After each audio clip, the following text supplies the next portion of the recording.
Hello YouTube, do a Whittle talk. I'm going to try out my new handle on my old bushcraft knife.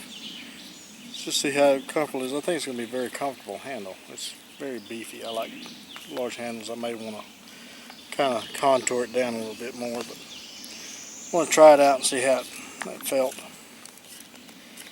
But I wanted to talk about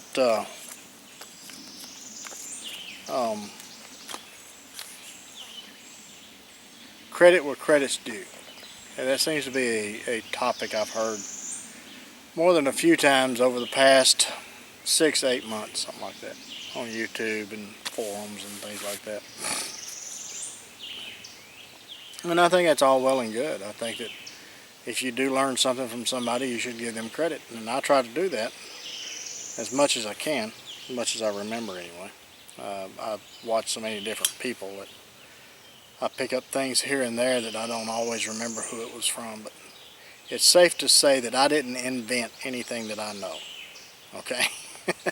So there is somebody else out there who deserves credit for what I know. But the thing is, I don't think anybody is really truly invented anything in bushcraft. I think that if you go back to the Stone Age, a lot of things that they knew back then that we don't know now, that we're just learning again. So, but it was always there. It's just that we, as a society, decided to take the modern way, and with doctors and pills and bandages and cotton and things like that, and we forgot about the natural fibers and medicinal plants and everything else, but it's always been there. So unless somebody just comes up and says, I invented something, I wouldn't harp on them about not giving credit where credit is due, because there's just so many people out there to give credit where credit is due. It's just impossible to do that. I mean, if you look at the Iceman, I mean, he was several thousand years old when they found him, but yet he had some basic things that we use today. Whether you want to call that the 10 essentials, or you want to call that the 10 C's, or the 5 C's, or the 3 C's, or the CCCs, or whatever you want to call it. But those are the things that modern or historic man has used to survive throughout the centuries and eons, and since Adam and Eve. So just because they don't put a name with it doesn't mean that they're trying to take ownership of something.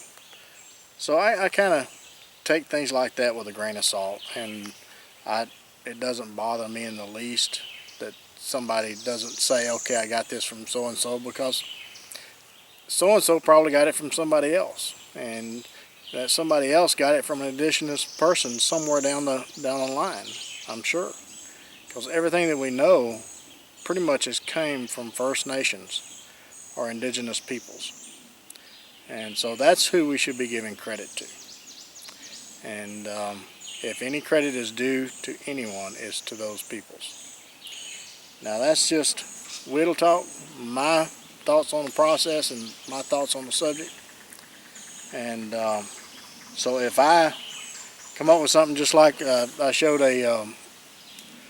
putting oak bark in a bucket and putting it over the fire, I didn't come up with that.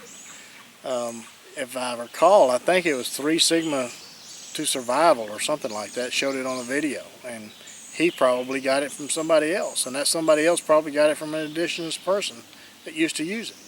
They used to use boiled bark to tan hides.